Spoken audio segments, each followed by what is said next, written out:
Gold, trusted gold buyers. మీరు తాకట్టు పెట్టిన బంగారాన్ని విడిపించి ఈ రోజు ఉన్న మార్కెట్ ధరకు కొనబడను.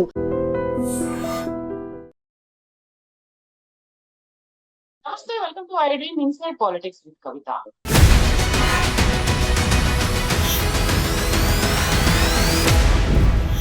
తెలంగాణ రాష్ట్ర ఏర్పాటు గురించి బీజేపీ ఎంపీ తేజస్వి సూర్య చేసినటువంటి వ్యాఖ్యల మీద ఎందుకంత ఆగ్రహం వ్యక్తమవుతోంది? దేశ విభజన సమయంలో పాకిస్తాన్ తో వ్యవహరించినట్టుగా తెలంగాణను కూడా అలాగే విడదీశారు అనేటువంటి కామెంట్ ఇన్నేళ్ల తర్వాత ఇప్పుడు ఎందుకు చేయాల్సి వచ్చింది? అసలు అక్కడ జరుగుతున్నటువంటి చర్చ ఏంటి? తేజస్వి సూర్య చేసినటువంటి వ్యాఖ్యలతో జరుగుతున్న రచ్చ ఏంటి? మనతో పాటుగా ఉన్నారు తెలంగాణ బీజేపీ అధికార ప్రతినిధి ప్రకాష్ రెడ్డి గారు. హలో అండి ప్రకాష్ రెడ్డి గారు, నమస్తే. ఎలా ఉన్నారు మీరు? అంత ఆల్ గుడ్ మేడం, మీరు బాగున్నారు కదా? నేను చాలా బాగున్నానండి. ఏంటి అసలు ఎంపీ దగ్గర నుంచి వచ్చిన కామెంట్ ఏంటి? యాక్చువల్ గా అక్కడ మహిళా బిల్లు లేకుంటే నియోజకవర్గాల పునర్విభజనకు సంబంధించి చర్చ జరగాల్సి ఉంటే మొత్తం అంతా డైవర్ట్ అయిపోయింది. తేజస్వి సూర్య దాన్ని హైజాక్ చేసేసారు, మ్యానిపులేట్ చేశారు. ఏం జరిగింది అసలు ఏంటి? మేమేమో దాన్ని వక్రీకరించారు అనేటువంటి ఒక మాట కూడా ఆయన చెప్తున్నారు. మేడం నమస్తే మేడం. నేను తేజస్వి సూర్య ఎగ్జాక్ట్లీ ఏం మాట్లాడిండో నేనైతే టీవీలో చూడలేదు, పార్లమెంట్ లో ఏం మాట్లాడిందో నేను చూడలేదు. కానీ పేపర్ లో వచ్చిన టీవీలో మిగతా న్యూస్ లో వచ్చినటువంటి వార్తల ఆధారంగా మాత్రమే నేను కామెంట్ చేస్తున్నా. ఒకటి, తెలంగాణ రాష్ట్ర విభజన భారత పాకిస్తాన్ల మధ్య ఎట్లయితే విభజన జరిగిందో ఆ విధంగా విభజన జరిగిందని మాత్రం నేను ఒప్పుకోను. That's first statement, number 1. Number 2, అది ఆ విధంగా పోల్చిందా లేదా నాకు తెలియదు, పోలిసిన సందర్భం ఏందో నాకు తెలియదు. కానీ అది మాత్రం భారత పాకిస్తాన్ లాగా పోల్చడం అనేది దాని ఎవరు మాట్లాడినా కరెక్ట్ కాదు. ఇది ఆయన ఏం మాట్లాడే నేను చూడలేదు, కానీ బట్ అది వచ్చిన పేపర్లో వచ్చే దాని మీద మాత్రం రెస్పాండ్ అవుతున్నాను. నెంబర్ 1. నెంబర్ 2, తెలంగాణ రాష్ట్ర ఉద్యమ దీంట్లో క్రియాశీలంగా పాల్గొన్నటువంటిది భారతీయ జనతా. తెలంగాణ రాష్ట్ర ఏర్పాటులో ఓటింగ్ తో సహా పార్లమెంట్ లోపల ఏకాభిప్రాయం రావడానికి, ఏకగ్రీవంగా ఆమోదం పొందడానికి బీజేపీ ప్రయత్నం వల్లనే, బీజేపీ కృషి వల్లనే జరిగింది. అది లోక్సభలో కానీ రాజ్యసభలో కానీ దీంట్లో ఎటువంటి భిన్న అభిప్రాయం లేదు. కాబట్టి తెలంగాణ రాష్ట్ర ఉద్యమంలో జేఏసీలో పాల్గొన్నాం, కమ్యూనిస్టు వాళ్ళతో కలిసి జేఏసీలో ఉన్నాం. కిషన్ రెడ్డి గారు ఢిల్లీలో ఉద్యమాలు చేశారు, అయితే తెలంగాణలో కూడా అందరూ ఉద్యమాలు చేశారు. ఇప్పుడున్నటువంటి బీజేపీ సంజయ్ గారు కావచ్చు, కిషన్ రెడ్డి గారు అందరూ ఉద్యమంలో పాల్గొన్న వాళ్ళమే. నేను కూడా ఉద్యమంలో తెలంగాణ పూర్యాత్రలో పాల్గొన్న వాళ్ళమే. కాబట్టి తెలంగాణ ఉద్యమంలో బీజేపీ పార్టిసిపేట్ చేయడాన్ని, బీజేపీ పాల్గొనే అంశం విషయంలో ఎవరు విరక్తి చూపించినా అది తప్పంట. నేను అది వాళ్ళ ఉద్యమాలు ఇప్పుడు టీఆర్ఎస్ వాళ్ళు ఏం మాట్లాడుతున్నారు అనేది, టీఆర్ఎస్ వాళ్ళు ఎంత అయితే ఉద్యమంలో ఉన్నారో అంతకంటే ఎక్కువ, కరెక్ట్ చెప్పంటే అంతకంటే ఎక్కువ కూడా బీజేపీ పాల్గొన్నది.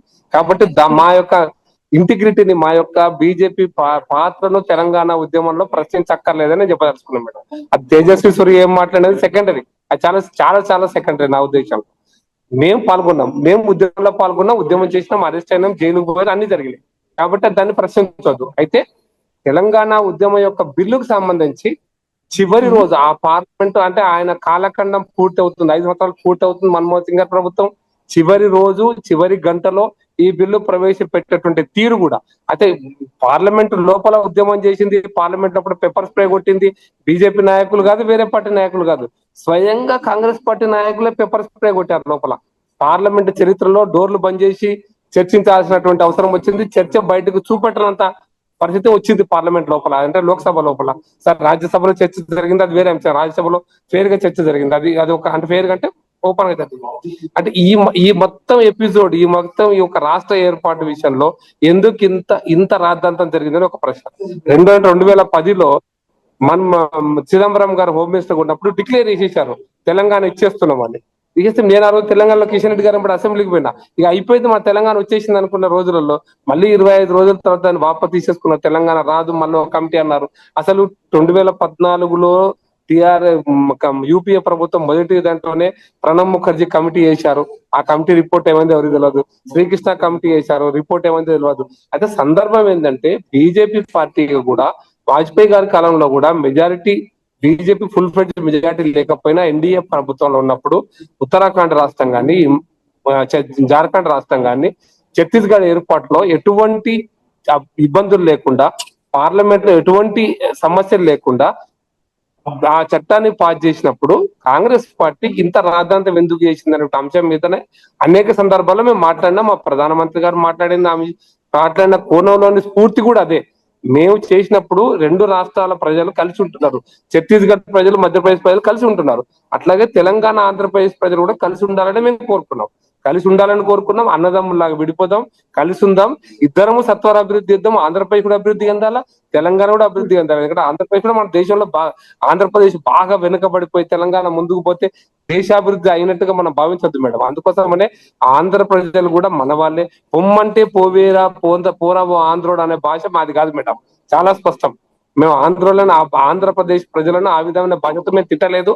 మేము అనం కలిసి కలిసి విడిపోదాం, ఇద్దరం అభివృద్ధి చెందుదాం అని, విడిపోయి అభివృద్ధి చెందుదాం అనే లక్ష్యంతోనే పనిచేస్తాం. కాబట్టి ఆ లక్ష్య సాధనలో కాంగ్రెస్ పార్టీ ఎందుకు జాప్యం చేసింది అనే విషయంలో పదే పదే మేము ప్రశ్నిస్తున్నాం. అయితే ఆ ప్రశ్నకు కాంగ్రెస్ వాళ్ళు సమాధానం చెప్పకుండా తేజస్వి సూర్య ఏదో అన్నాడు అని, ఆ అన్న పదం మీద ఏమన్నాడు అనేది నాకు తెలియదు, కానీ అనే పదం మీద స్పిరిట్ తీసుకోకుండా, ఒకవేళ పాకిస్తాన్ భారతదేశం విడిపోయినట్టు కాదు. ఎందుకంటే మేము ఈ తెలంగాణ రాష్ట్ర ఏర్పాటుకు సంబంధించిన బిల్లులో సుష్మా స్వరాజ్ గారి నాయకత్వంలో ఉన్నటువంటి లోకసభలో కానీ, అరుణ్ జైట్లీ గారి నాయకత్వంలో ఉన్నటువంటి రాజ్యసభలో మేము ఓటేసినాము. మా పార్టీ పార్లమెంట్ సభ్యులందరూ ఓటేసారు ఆ బిల్లుకు. ముజువాని ఓటుతోనే మేము ఓటేసినాం. కాబట్టి ఆ రాష్ట్ర ఏర్పాటులో మా పాత్ర కూడా ఉంది. మా పాత్ర కాదు, మేమే క్రియాశీల పాత్ర పోషించినాం. కాబట్టి మా యొక్క ఇంటిగ్రిటీని ఎవరు ప్రశ్నించక్కర్లేదు.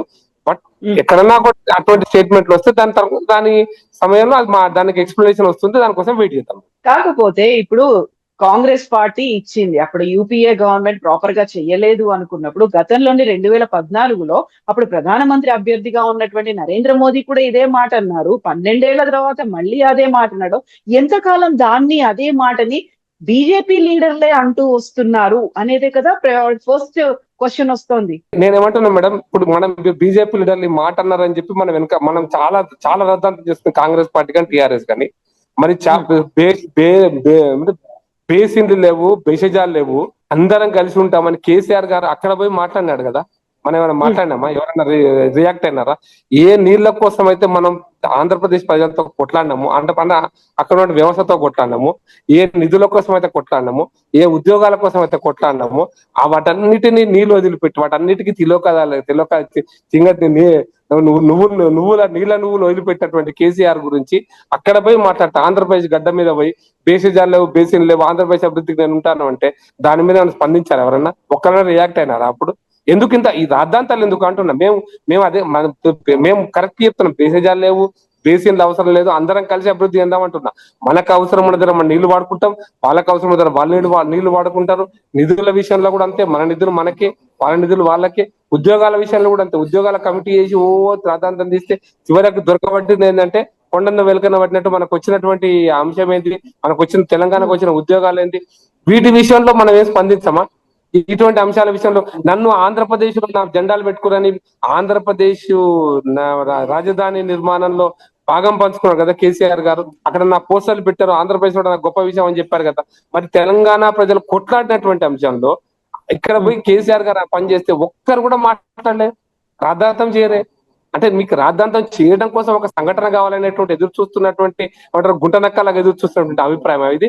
బీజేపీని దొక్కడం కోసం గుంటనక్కలకు ఎప్పుడు దొరుకుతుందా ఎదురు చూసేటువంటి లక్షణం ఉంది కాబట్టి ఈ పని చేస్తుంది. బీజేపీ మామూలుగా దొరకట్లేదు, బీజేపీ లీడర్లే బీజేపీని పట్టిస్తున్నారు. తెలంగాణలో మీలాంటి లీడర్లు ఎవరైతే ముందు నుంచి కష్టపడ్డారో, తెలంగాణ కోసం ఎవరైతే పాటుపడ్డారో వాళ్ళందరూ క్లారిఫికేషన్ ఇచ్చుకోవాల్సిన పరిస్థితి వచ్చింది.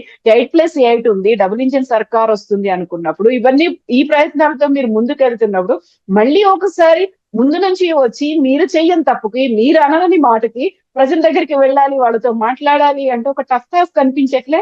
నేనేమంటే మేడం, తెలంగాణ నాయకత్వం మీద ప్రజలకు విశ్వాసం ఉంది. తెలంగాణలో కిషన్ రెడ్డి గారి నాయకులు కానీ, బండి సంజయ్ గారు కానీ, మా రామచంద్రరావు గారు, వీళ్ళందరి నాయకత్వం విషయంలో తెలంగాణ ప్రజలకు నమ్మకం ఉంది, మా పార్టీ కార్యకర్తలకు కూడా నమ్మకం ఉంది మేడం. మేము తెలంగాణ బీజేపీగా తెలంగాణ అభివృద్ధికి, తెలంగాణ సంక్షేమానికి, తెలంగాణ ప్రజల యొక్క ఆత్మ గౌరవానికి కూడా, మళ్ళీ నేను తెలంగాణ ప్రజల యొక్క ఆత్మ గౌరవాన్ని, తెలంగాణ సంస్కృతిని కూడా కాపాడంలో మేము ముందుంటాం మేడం. మా ఇంటిగ్రిటీని ప్రశ్నించక్కర్లే. అయితే మీరు చేస్తున్న రాద్ధాంతం మేము చేయలేదు, మీరు చేస్తున్నారని అంటేనే మీ ఇంటిగ్రిటీని అర్థం చేసుకోవాలి. ఎవరో కర్ణాటక ఎంపీ పార్లమెంట్ లో ఏదో సందర్భం ఆయన ఏం మాట్లాడో సందర్భం నేను చూడలేదు. ఏదైనా ఆయన మాట్లాడిన దానికి శాంక్టిటీ ఇస్తామా, లేకపోతే ఇంకెవరు మా తెలంగాణ నాయకులు మాట్లాడడానికి శాంక్టిటీ ఇస్తామా? దేన్ని గౌరవించాలా? మా కిషన్ రెడ్డి గారు మాట్లాడితే తప్పు పట్టాలా? ఇద్దరు ఒకే పార్టీ కదా. అందులోనూ ఇక్కడ దక్షిణాది రాష్ట్రాలకి అన్యాయం జరుగుతోంది అని అందరూ గళమెత్తుతున్నటువంటి సమయంలో దీని గురించి మాట్లాడుతూనే అనవసరమైనటువంటి అంశాలన్నింటినీ తీసుకొచ్చినటువంటి ఇంకొక దక్షిణాది రాష్ట్రానికి చెందినటువంటి జాతీయ పార్టీ ఎంపీ. నేను మళ్ళీ ఉత్తరం దక్షిణం పక్కన పెడతాం కానీ, నేను రేవంత్ రెడ్డి గారు ఉద్యమ కాలంలో ఒక మాట మాట్లాడిండు. సోనియమ్మ దేవత గారు దయ్యం, మా 1200 మంది కార్యకర్త నా యొక్క తెలంగాణ బిడ్డల యొక్క హత్యకు కారణమైందని చెప్పి చిదంబరం స్టేట్మెంట్ వెనకాల ఇదే రేవంత్ రెడ్డి గారు మాట్లాడారు కదా. మరి దాదాపు అప్పుడు ఎందుకు ఇదే రేవంత్ రెడ్డి గారు ఇప్పుడు ముఖ్యమంత్రి కదా, తెలంగాణలో ఉన్నటువంటి కాంగ్రెస్ పార్టీ ముఖ్యమంత్రి మాట్లాడాడు కదా, ఆమె దయ్యం దేవత కాదు దయ్యం అన్నాడు కదా. నేను బయట కావాలంటే నేను ప్రజలకు కూడా చూపిస్తా కదా. మరి అప్పుడు లేనటువంటిది ఇప్పుడు ఎందుకు ఇంత రాద్ధాంతం చేస్తారు? ఇదే రేవంత్ రెడ్డి గారు వ్యక్తి ఆయనే కదా. నేను వ్యక్తి మారలే, మళ్ళీ జన్మెత్తి రాలేను, పునర్జన్మేం కాదు కదా. ఈ జన్మలోనే ఇప్పుడే కదా, ఈ కాలంలోనే, ఈ తరంలోనే, ఈ దశాబ్దంలోనే 2 మాటలు మాట్లాడుతుంది కదా. అప్పుడు ఎందుకు రాద్ధాంతం చేయలేదు మరి అప్పుడు? కాబట్టి అంటే రాజకీయ ప్రకటనలను మేము విశ్వసనీయతను పరిశీలించడం కోసం రాజకీయ ఎత్తుగడలో భాగంగా ఏ అవకాశం దొరకకపోతే నాకు గుంట నక్కలు ఎదురు చూసిన లాగా అవకాశాలను తీసుకుంటే మాత్రం అది కరెక్ట్ కాదు. మా తెలంగాణ బీజేపీ నాయకుల యొక్క విశ్వసనీయతను గుర్తించి తెలంగాణ ప్రజలు గుర్తించుకున్నారు. మీ నాయకులు టీఆర్ఎస్ కాంగ్రెస్ వాళ్ళు గుర్తించకపోతే అది వేరే విషయం, కానీ మమ్మల్ని గుర్తిస్తారు కాబట్టి మేము తెలంగాణ ప్రజల కోసం పనిచేస్తాం, తెలంగాణ అభివృద్ధి కోసం పనిచేస్తాం, తెలంగాణ సంక్షేమానికి పనిచేస్తాం, తెలంగాణ సాంస్కృతిక పరిరక్షణ కోసం కూడా పనిచేస్తాం మేడం. తెలంగాణ ఆత్మగౌరవాన్ని, తెలంగాణ సంస్కృతిని, అది ఏ రకమైన సంస్కృతి అయినా సరే తెలంగాణ సంస్కృతిని పరిరక్షించడంలో ముందు మేము ఉంటాం. అయితే నేను ఒక మాట చెప్తాను మేడం, వీళ్ళంతా మాట్లాడుతున్నారు కదా ఇప్పుడు రేవంత్ రెడ్డి గారు కానీ, అంతకుముందు ఆయన ఉన్న పార్టీ అప్పుడు కూడా సమైక్యవాదం ఎక్కడ వినిపించిందో మనం చూసినాం. అప్పుడు ఆయన ఉన్న party hours is the first party madam. ఈ రోజు మాట్లాడుతున్నారు, ఎవరైనా మాట్లాడచ్చు, ఆంధ్ర నాయకులు మాట్లాడుతున్నారు. కానీ ఇదే ట్యాంక్ బండి మీద కృష్ణదేవరాయల విగ్రహాన్ని పలగొట్టిన రోజు మేము వ్యతిరేకించినాం మేడం. మిలియన్ మార్క్ జరిగిన రోజున తెలంగాణ అంటే మేము తెలుగు భాషలకు, తెలుగు నాయకులకు ఆ గౌరవం ఇచ్చినాం, తెలుగు నాయకత్వాన్ని గౌరవించడం. మేము దాన్ని వ్యతిరేకించినాం. కృష్ణదేవరాయల విగ్రహాన్ని పలగొట్టడము, త్యాగ విగ్రహాన్ని పలగొట్టడం, ఆంధ్రలో కాబట్టి ఇరగొట్టమన్నారు, దాన్ని కూడా మేము వ్యతిరేకించినాం. కలిసి ఉండాలనేటువంటి అంశం మీదనే మేము కలిసి ఉన్నాం మేడం. ఈ ఆంధ్ర మీరు రావచ్చురా, పోవచ్చురా, చీర ఇడ్లీలు అమ్ముకోవచ్చురా, రొయ్యలు అమ్ముకోవచ్చు, ఈ భాషను మేము వ్యతిరేకించాం. రొయ్యల పులుసు కోసం మేము బేసిన్లో బేసేజాలు అనలేదు మేడం. మేము మొదటి నుంచి మాట మాట్లాడినాం ఇది. కాబట్టి మా భాష, మా విధానం చాలా స్పష్టంగా ఉంది. తెలంగాణ ఉద్యమ కాలంలో ఉంది, తెలంగాణ వచ్చిన తర్వాత కూడా ఉంది, తెలంగాణ రాష్ట్ర ఏర్పాటు జరిగినాక మా యొక్క భాగస్వామ్యాలు కూడా అంతే చాలా స్పష్టంగా ఉన్నాం. కాబట్టి గుంట నక్కల్లాగా ఎదురు చూసి ఏదో సందర్భాన్ని అది తీసుకొని దాన్ని రాజకీయంగా ఇటువంటి పని చేయడం అనేది, రాజకీయాల్లో మీకు చాలా అంశాలు ఉన్నాయి. మమ్మల్ని విమర్శించడానికి మిగతా అంశాలు ఉండిండొచ్చు, కానీ ఎక్స్‌ప్లాయిటేషన్ చూసారా ఒక సంఘటన. అందుకోసం చెప్తా, ఒక హిందూ ముస్లిం మీద దాడి చేస్తే అది పెద్ద చర్చ, కానీ ఒక ముస్లిం హిందూ మీద దాడి చేస్తే చర్చనే కాదు. ఒక చిన్న సంఘటనలే అన్ని ఒక ముస్లిం అమ్మాయిని హిందూ అబ్బాయి పెళ్లి చేసుకుని చంపేస్తే ఆ చర్చనే కాదు, కానీ ఒక హిందూ అమ్మాయిని ముస్లిం అబ్బాయి చంపేస్తే అది పెద్ద చర్చ. అందుకోసం మీరు స్పీడ్ అర్థం చేసుకోలేకపోతే అన్నారు, కామెంట్ చేసారు, తేజస్వి సూర్య ఏమన్నాడో దానికి సమాధానం వచ్చేటప్పుడు వస్తుంది. కానీ దాని గుంట నక్కలాగా చూసి బీజేపీ పార్టీ ఆఫీస్ ముందు ధర్నా చేయడము, పార్టీ ఆఫీస్ మీద రావడము, ఇవన్నీ కూడా ఏంటంటే మీరు ఇష్యూని డైవర్ట్ చేయడానికనే నా అభిప్రాయం మేడం. సమస్యను డైవర్ట్ చేయడానికి ఒక అవకాశం దొరికినప్పుడు దాన్ని వాడుకునేటువంటి అటువంటి సంకుచిత రాజకీయాల లోపలికి పోద్దని మాత్రమే నేను విజ్ఞప్తి చేస్తున్నాను. తెలంగాణలో చాలా సమస్యలు ఉన్నాయి, కలిసి పనిచేయాల్సినవి ఉన్నాయి, కొన్ని మీరు చేస్తారు, కొన్ని మేము చేయాలి, కానీ కలిసి పనిచేయాలి. తెలంగాణ ప్రజల అభివృద్ధి కోసం ఆలోచించాలి, కానీ ఒక స్టేట్మెంట్ కోసం గుట్టనక్కలు దాన్నే ఒక ఇష్యూగా తయారు చేసి దానివల్ల తెలంగాణకు రూపాయి నష్టం లేదు, రూపాయి లాభం కూడా లేదు. కరెక్ట్ చెప్పాలంటే ఆ స్టేట్మెంట్ అనేది ఇచ్చిండే అయిపోయింది. దానివల్ల తెలంగాణకు 1000 కోట్లు పోయినాయని లేదు, 1000 కోట్లు వచ్చినాయి లేదు. అటువంటి సమస్యలు చాలా ఉన్నాయి, మనం తెచ్చుకోవాల్సినాయి, మనం కేంద్ర ప్రభుత్వం అడగాల్సినవి ఉన్నాయి, మనం ఇక్కడ కూడా చేసుకోవాల్సిన పనులు చాలా ఉన్నాయి. దాని మీద ధ్యాస పెట్టకుండా ఇటువంటి ఆలోచనలతో ఇటువంటి వాటి సమస్యలను డైవర్ట్ చేసి ఇటువంటి ఇష్యూస్ల మీద మీరు రాజకీయం చేయడం వల్ల ప్రయోజనం ఉండదు, తెలంగాణ ప్రజలకు లాభంగా ఉండదని చెప్పదలుచుకుంటారు. కాకపోతే ఇప్పుడు దక్షిణాది రాష్ట్రాల్లో విపరీతమైనటువంటి వ్యతిరేకత వస్తోంది. అది బ్లాక్ బిల్ అని తమిళనాడు ముఖ్యమంత్రి సీఎం దాన్ని తగలబెడుతున్నారు. విపరీతమైనటువంటి ప్రొటెస్ట్ 40-50 ఏళ్ల క్రితం ఎలా వచ్చిందో అలాంటి ఒక రివల్యూషన్ లాగా రాబోతోంది అనేది. ఆ తర్వాత కన్సర్న్స్ ఉన్నాయి, తమిళనాడు నుంచే కాదు, తెలంగాణ నుంచి ఉన్నాయి, కేరళ నుంచి ఉన్నాయి. ఇవన్నీ ఉన్నప్పుడు మరో దక్షిణాది రాష్ట్రం బెంగళూరుకు చెందినటువంటి బెంగళూరుకి ఇలాంటి నష్టం ఏం జరగట్లేదా ఆయన ఉద్దేశంలో? అసలు జరగాల్సినటువంటి చర్చ గురించో లేకుంటే నిజంగా అన్యాయం జరుగుతుంది, ఇంత హడావుడిగా ఎందుకు బిల్ పెట్టాల్సి వస్తుంది అని చర్చ జరుగుతున్నప్పుడు దానికి సంబంధించి ఒక క్లారిటీలు ఇవ్వాలి కదా. మేడం నేను ఒకటి మాట చెప్తున్నాను మేడం. స్టాలిన్ దక్షిణాది అంటే తమిళనాడు జాగీర్దార్ కాదు ఆయన, తమిళనాడుకు రాజు కాదు ఆయన, తమిళనాడు చక్రవర్తి కాదు ఆయన, తమిళనాడు నువ్వు 70 సంవత్సరాల పరిపాలన ఆయన ఏం లేడు, ఆయన భాగస్వామ్యం కూడా ఏం లేదు. కాబట్టి తమిళనాడులో మేము మండిస్తాం అంటే ఉవ్వేది మండించే తమిళనాడులో. స్టాలిన్ ఈజ్ ఏ చీఫ్ 5 సంవత్సరాలు ముఖ్యమంత్రిగా పనిచేసినావు, అంత మాత్రం నువ్వు తమిళనాడు రాజ్యాధిక 1000 సంవత్సరాలు రాజ్యాధికారమైంది నీది అక్కడ. తమిళనాడులో స్టాలిన్ ఏం మాట్లాడినా ఇర్రిలెవెంట్ మేడం. తమిళ ప్రజలు ఈ రోజున స్టాలిన్ ఓడగొట్టబోతున్నారు. దానికోసం మళ్ళీ ఒక సెంటిమెంట్ రాజేసి, తమిళ సెంటిమెంట్ రాజేసి తమిళనాడు పైన మీద మళ్ళీ ఒక రాజకీయం చేయడం కోసం ఆయన కుట్ర పన్నుతున్నాడు. ఆ కుట్ర అంటే మీరు ఒక మాట నేను ఓపెన్ గా మాట్లాడుతున్నాను మేడం, సీక్రెట్ కూడా కాదు, అనాలన్నది తెలియదు. కానీ ఇప్పుడు కేంద్ర ప్రభుత్వంలో బీజేపీ ప్రభుత్వం ఉంది, ఏఐడిఎంకేతో బీజేపీ అక్కడ పొత్తు పెట్టుకుని ఉంది. మాకు సమాచారం రాదా? ఏఐడిఎంకేతో పొత్తు పెట్టుకున్నప్పుడు అక్కడ మేము ఈ బిల్లు అంటే ప్రత్యేక ఏర్పాటు అంటే 16, 17, 18 3 రోజులు ప్రత్యేక సమావేశాల ద్వారా పెట్టబోయే బిల్లు వల్ల తమిళనాడులో మాకు నష్టం జరుగుతుంటే మేము పెడతామా మేడం? ఒకసారి ఆలోచించండి. మాకు అక్కడ ఏజెన్సీలు ఉంటాయి, మాకు కూడా ప్రభుత్వ ఏజెన్సీలు ఉంటాయి కదా, మాకు కూడా మేము కూడా సెఫాలజికల్ ఏజెన్సీలో మేము కూడా పెట్టుకుంటాం కదా, రాజకీయం చేస్తున్నాం కదా, మేము ఎన్జిఓ సంస్థలు నడపట్లే కదా, మాకు సమాచారం రాదా?